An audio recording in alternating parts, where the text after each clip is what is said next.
గణేష్ రెడ్డి కంటే నానిగానే మీరు చాలా ఫేమస్. మ్యాచ్కి వెళ్ళాం అక్కడ బాబేరియన్ గ్రౌండ్లో. అక్కడికి వెళ్తే కొరియోగ్రాఫర్లు తమన్, సాయిధరం తేజ్, అప్పుడు ఒక చిన్న చిన్న బ్యాటింగ్ ఇచ్చాడు తమన్ అన్నమాట. అయితే గోపిచంద్ మళ్ళీ మీరు ఒకటే అన్నారు. యూటర్న్ తీసుకున్నాను, జస్ట్ లో డౌన్లో కారోడు వచ్చి గుద్దాడు. మా ఇంట్లో ఫోన్ చేసి వీడికి బ్యాక్ బోన్ ఇరిగిపోయింది. మా మమ్మీ లిటరల్లీ ఏడ్చి అప్పుడప్పటికి ఏ ట్రైన్ ఉంది ఆ ట్రైన్ బాత్రూమ్ దగ్గర కూర్చొని నైట్ బయలుదేరింది. నన్ను చూడడానికి ఎవరైతే క్రికెట్ ఆడారో అందరూ వచ్చారు సెలబ్రిటీ రిలేటివ్స్. ఇంకా వేస్ట్ వీడు సిరి హనుమంత్, బబ్లు, శ్రీహాను, ప్రసాద్ బైరా నా రూమ్మేట్.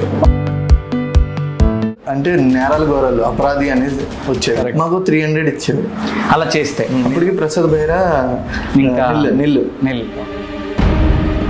కిరణ్ అబ్బవరం, నేను అప్పుడు అందరం టీ బ్యాచ్. అప్పుడు జెమినీలో 2K రన్ ఉండేది కేబిఆర్ పార్క్లో. ఇప్పుడు టెడ్డీ బియర్ డ్రెస్ వేసుకోవాలి. ఎంత ఇచ్చాడు? 500. నైట్ అంతా ర్యాప్లో పెట్టాను. పొద్దున్న షూటింగ్. రష్మిక అప్పుడు అంత ఫేమ్ లేదు. అప్పుడు ఫోటో చూసుకుంటే ఇప్పుడు అమ్మో రష్మికనా అనిపిస్తుంది. సోనియా సింగ్ ఐడియా ఉంది కదా, నాతో ఫస్ట్ షార్ట్ ఫిల్మ్. వర్క్ చేస్తావు 4,000 శాలరీ మంత్కి 4,000. ఫోన్ వస్తుంది రాదా అని వెయిట్ చేశాను. ఫుల్ ఏడ్చాను, నైట్ మొత్తం ఏడ్చాను. తిన్నాను మమ్మీ అనేవాడిని, కానీ తినేవాడిని కాదు. ఒక రైస్ ఉంటే కర్రీస్ డబ్బులు ఉండేది కాదు. సో ఆ సీరియల్ దేవుడి మంచి హిట్ అయిపోయింది. ఇంకా గణేష్ గారి టైం వచ్చింది. సీరియల్ అయిపోయేసరికి ఇంకేం చేద్దాం అంటే సైబర్ క్రైమ్ అనుకొని మూవీ చేశాను. అదే అయిపోయింది. మళ్ళీ నెల్లూరులో సినిమా స్టార్ట్ అయింది, అదే అయిపోయింది.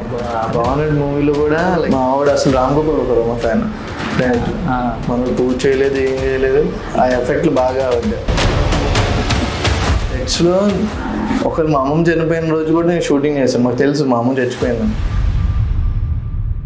ఒక సీన్ చెప్తా, అది మూవీస్లో అయితే మీరు ఎలా యాక్ట్ చేస్తారో, సీరియల్లో ఎలా యాక్ట్ చేస్తారో ఒక్కటి యాక్ట్ చేసి చూపించండి. రే నాకు డబ్బులు రా, అరే ఎప్పుడు ఇస్తావురా, అరే అలా అంటావేంట్రా, అరే ప్లీజ్ రా, మా అమ్మరా. కానీ యాక్టర్స్గా సీరియల్స్ నుంచి వచ్చి సక్సెస్ అయిన వాళ్ళు చాలా తక్కువ. ఎందుకంటే స్మాల్ స్క్రీన్లో వాళ్ళని చూసి వాళ్ళని బిగ్ స్క్రీన్లో చూడడానికి ఎందుకో ఇష్టపడరు. ఏ హోప్తో సీరియల్స్ నుంచి మూవీస్ సైడ్కి వెళ్తున్నారు? హోప్ అనేది ఎప్పుడైనా ఉంటుంది బ్రో. జనరల్గా ఎంత పే ఉంటుంది బ్రో రెమ్యూనరేషన్? అంటే జెన్యున్ పర్ డే. సినిమాలు చూడడానికే టైం లేదు, వెబ్ సిరీస్లు వస్తున్నాయి. ఇంత ఎవల్యూషన్లో సీరియల్స్ అనేవి నెక్స్ట్ ఉండబోతున్నాయా? సీరియల్ వచ్చేది 15 నిమిషాలు బ్రో, 20 నిమిషాలు అడ్వర్టైజ్మెంట్స్ ఉంటాయి. కానీ మీరు ఇప్పుడు చేసిన సీరియల్లో నార్మల్గా ఎపిసోడ్లో రావాలంటే 10 ఎపిసోడ్లు అవుతాయి బ్రో.